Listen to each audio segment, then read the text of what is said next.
నమస్తే, welcome to Andhra Prabha. Kagar operation. ఈ operation 2026తో ముగుస్తుంది. కానీ ఈ మధ్య కాలంలో అగ్రనేతలంతా మట్టుబెట్టబడుతున్నారు.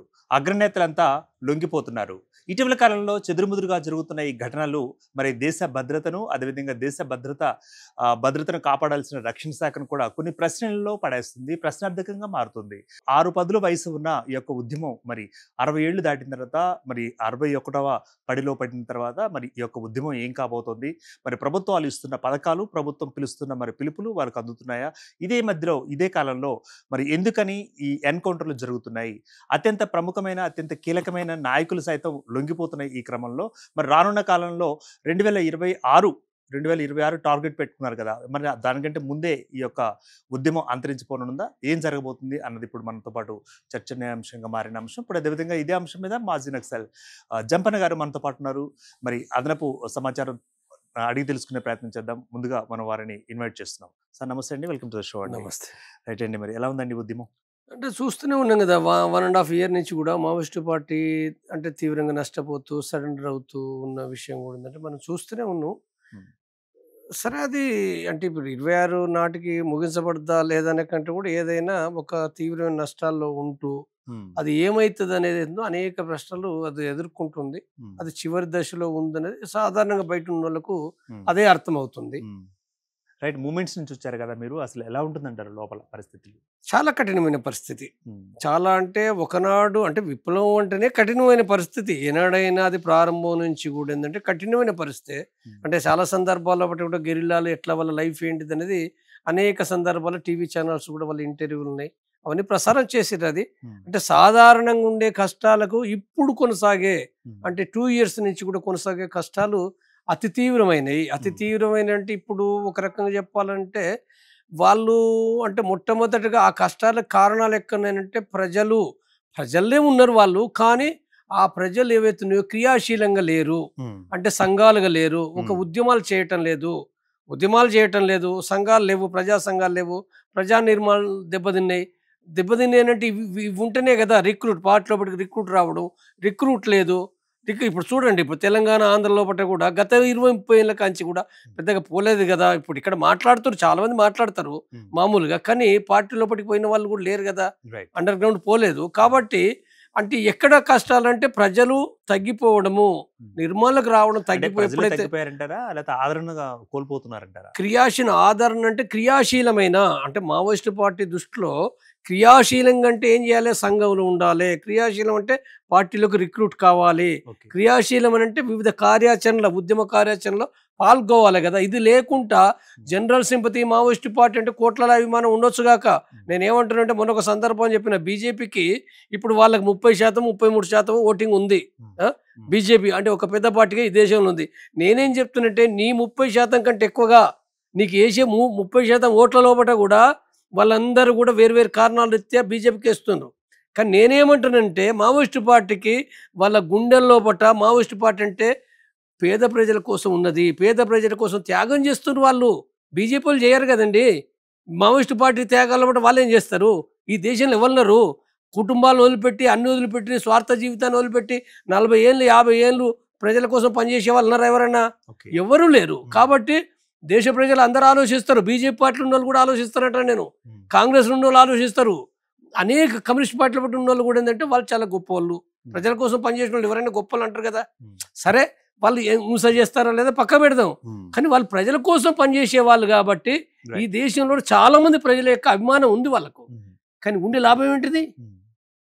నీ సంఘంలో ఉండాలి, నీ రిక్రూట్ కావాలి, ఇది రాకుంటే లేకపోతే ఇది కదా.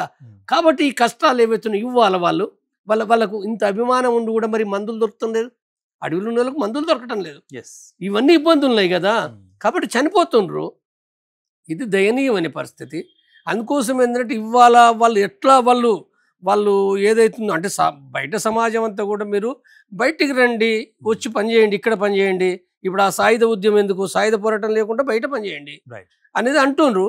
మరి వాళ్ళ ఆలోచనలో వాళ్ళ అట్లున్నాయి, అట్లా జరుగుతుంది. ఇప్పుడు మన అంటే తెలంగాణలో సాయుధ పోరాటం నుంచి ప్రారంభమైన ఉద్యమం, అటు శ్రీకాకుళంలో కూడా రైతు సాయుధ పోరాటాలు అన్ని కలగలిసి కూడా మరి ఉద్యమానికి ఊపిర్లు పోస్తున్నాయి. కానీ ఉద్యమాలు అనేవి ఊపిర్లు తీసుకోవాల్సిన అవసరం ఉందంటారా?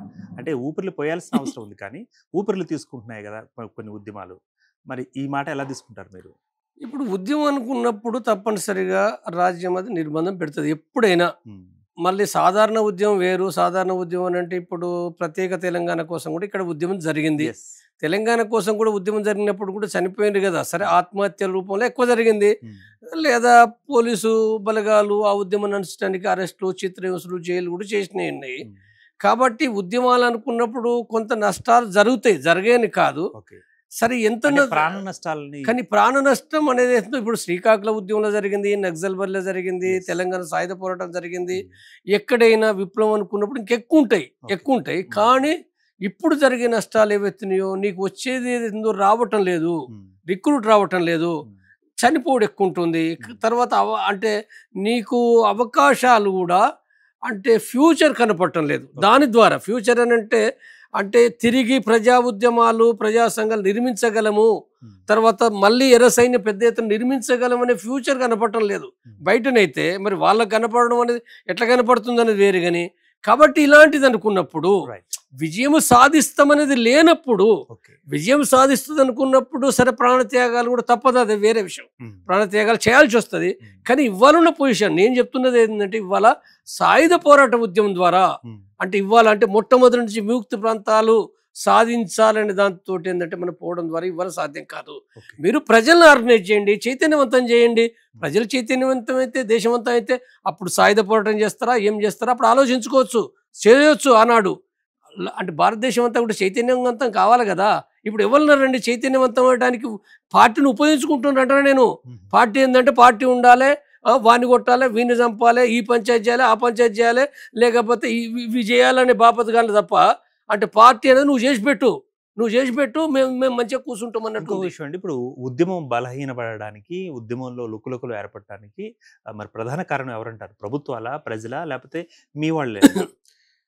ప్రభుత్వం ఎప్పుడు కారణమే, అప్పుడైన కారణమే, ఇప్పుడైన కారణమే. ఇప్పుడు మరి మావోయిస్టు పార్టీని అనర్చడానికి కగార్ పేరుతోటి 2 సంవత్సరాల కానించి కూడా తీవ్రమైన ఎన్కౌంటర్లు అందరికి కనపడుతూనే ఉన్నాయి. కానీ పోనీ యుద్ధం అని అంటే సరే వాళ్ళకి తుపాకు ఉన్నాయి, నీకు తుపాకు ఉంది, సరే యుద్ధం చేయడం అనేది వేరు, ఎన్కౌంటర్ అంటే వేరు. కానీ పట్టుకొని చంపుతుండ్రు కదా, పట్టుకొని చంపితే కూడా దాన్ని ఏమంటారు? రాజ్యాంగం భిన్నమే కదా. అంటే ఆ రకంగా నష్టపరుస్తుండ్రు కదా. అంటే ప్రధానంగా ఎప్పుడు రాజ్యం చేసే పని అదే, ఏ రాజ్యమైనా అదే చేస్తుంది. అది ప్రభుత్వంలో కాంగ్రెస్ ఉండని, బీజేపీ ఉండని, ఎవరున్నా కొంత డిఫరెన్స్ ఉన్నమాట వాస్తవమే. కాబట్టి ఇక్కడ ఒక కమ్యూనిస్ట్ పార్టీ, ఒక విప్లవ పార్టీ అనుకున్న తను విప్లవం చేస్తాం అనుకున్నప్పుడు తను రాజ్యం ఏందో ఆలోచించుకొని ఏ విధానాలు అవలంబించాలో ఆలోచించుకోవాలి. కాబట్టి ఇక్కడ సరే గతం నుంచి 50 ఏళ్ళ నుంచి ఉద్యమం ఉంది, ఇలా కొత్త కాదు. కానీ ఇవాళ పరిస్థితి వేరు, ఇవాళ పరిస్థితి పూర్తిగా డిఫరెంట్. ఈ డిఫరెంట్ పరిస్థితిని ఇది అర్థం చేసుకోవాల్సి ఉంటుంది అది. కాబట్టి ఇది మావోయిస్టు పార్టీ వాళ్ళు గత 10 ఏళ్ల కింద ఆలోచించాలి, కనీసం 2 ఏళ్ల కింద ఆలోచించాలి సీరియస్గా. ఏ మార్పులు జరిగినాయి, ఏం జరుగుతున్నాయి, మనం ఏం చేయాలనేది ఏందో ఆలోచించాలి. ఇప్పుడు ఇవాళ చూడండి, ఇప్పుడు ఏంది సరెండర్ అవుతున్నారు, అనేక మంది సరెండర్ అవుతుండ్రు కదా. అంటే అనివార్యంగా తప్పదు కాబట్టి సరెండర్ అవుతుండ్రు, అవుతున్నారు. ఇప్పుడు నిన్న అరెస్ట్ అయిన చంపబడ్డారు, మనం ఏమనుకోవాలి? ఇంకొక విషయం అండి, అప్పట్లో కూడా కంచాల ఎన్కౌంటర్ అని కొన్ని ఎన్కౌంటర్లు కూడా అప్పట్లో జరిగిన పరిస్థితి చూస్తున్నాం. చాలా మంది ఉద్యమ నాయకులు వీళ్ళందరూ చనిపోవడం జరిగింది. మరి అప్పటి నుంచి ఇప్పటికి ఎటువంటి పరిణామాలు చోటు చేసుకున్నాయంటారు? అంటే పరిణామాలు ఒక వంకన ప్రభుత్వం అనేది చాలా బలపడింది. రాజ్యం ప్రభుత్వం బలపడడం అంటే ఏంటంటే మిలిటరీ, తర్వాత ఇంటెలిజెన్సీ ఏదైతుందో ఇవి చాలా బలపడ్డాయి. అంటే ఇవి బలపడ్డప్పుడు ఇన్ఫార్మర్ నెట్వర్క్ బలపడ్డది. గ్రామాల్లో కూడా ఇప్పుడు ఇవాళ పువ్వార గ్రామంలో కూడా అంటే బలమైన గ్రామం పువ్వార అనేది, బలమైన గ్రామం. దాదాపు 50 మందికి పైగా, 50 మంది 100 మంది ఆ పార్టీలో రిక్రూట్ అయిన వాళ్ళు. కాబట్టి అలాంటి గ్రామంలో కూడా అంటే ఒకనాడు ఏనా ఇన్ఫర్మేషన్ ఎప్పుడు పోలేదు ఆ ఊరు నుంచి, ఇప్పుడు అక్కడ కూడా ఇన్ఫార్మర్స్ తయారైనరు. ఇప్పుడు మాడు గుట్టలు అంటున్నాం కదా, మనం మాడు అబూజ్మడ్ అంటున్నాం. అబూజ్మడ్ అనే దాంట్లో కూడా ఇన్ఫార్మర్ లేని ప్రాంతం అది. అంటే చాలా గ్రామాలు 100 గూడాలు నాడ. మరి ఇప్పుడు అక్కడ నుంచి ప్రతి గూడెం నుంచి ఇన్ఫర్మేషన్ పోతుంది. ఇప్పుడు నంబలకేశ్వరరావు అట్లనే కదా చనిపోయింది. అంటే ఒక కంపెనీ నుంచి ఇన్ఫార్మర్లు అయినరు, ఒక అక్కడ చుట్టూ గ్రామాల నుంచి కూడా ఇన్ఫార్మర్ నెట్వర్క్ డెవలప్ అయింది. కాబట్టి ఈ మార్పులు కూడా వచ్చినాయి. తర్వాత కమ్యూనికేషన్ ఇంటెలిజెన్సీ పైనుంచి కూడా డ్రోన్లు సెటిలైట్స్ వచ్చినాయి. అవును. అక్కడి నుంచి కూడా నీ ప్రతి కదలిక ఉమ్, నువ్వు ఎటు పోయినా ఎక్కడ డేరేసినా ఇప్పుడు చెట్టు కింద కూడా ఉండొచ్చు గాక ఉమ్, అక్కడి నుంచి కూడా నిన్ను కెమెరాలతో ఫోటోలు తీస్తుండ్రు. ఉమ్, ఎంతమంది ఉన్నారు, ఎట్లా కదులుతున్నారు, మూమెంట్ ఏందో అర్థమై వాళ్ళు వచ్చి దాడి చేస్తుండ్రు, వాళ్ళు దాని ఆధారంగా వచ్చి దాడి చేస్తుండ్రు. కాబట్టి ఇవన్నీ కూడా చాలా పెరిగినాయి. తర్వాత సైన్యం కూడా దిగింది, ఇప్పుడు ఉమ్. స్పెషల్ ఫోర్సెస్ దిగినాయి. Yes, yes. అంటే స్పెషల్ ఫోర్సెస్ అంటే కౌంటర్ ఇన్సర్జీ అంటారు దీన్ని. ఉమ్, అంటే గెరిల్లా వలనే పోరాడే విధంగా ఈ స్పెషల్ ఫోర్సెస్ కు ట్రైనింగ్ ఇస్తారు. ఉమ్, కాబట్టి ఈ ట్రైనింగ్ ఇచ్చిన బలగాలు కూడా వస్తున్నాయి. ఓన్లీ సాధారణ మిలిటరీ ఫోర్స్ కాదు ఇది, ఉమ్, ఒక స్పెషల్ ట్రైనింగ్ ఇచ్చిన ఫోర్స్ ఇది. ఓకే. తర్వాత వీళ్ళకు లొంగిపోయిన వాళ్ళ ద్వారా కూడా వాళ్ళు ముందట పైలట్లు పెట్టుకొని అంటే అంటే ఎంతో కొంత వాళ్ళకి ఆ డేరాలు అర్థమవుతాయి కదా, డేరాలు కానీ ఉండే ప్రాంతాలు కానీ. కాబట్టి ఇవన్నీ చాలా మారిపోయినాయి. ఈ మారిపోయినప్పుడు ఏదో మారిపోయిన పరిస్థితుల పట్ల మనం యుద్ధము ఇది అసాధ్యమైన పనిగా మారిపోయింది అది.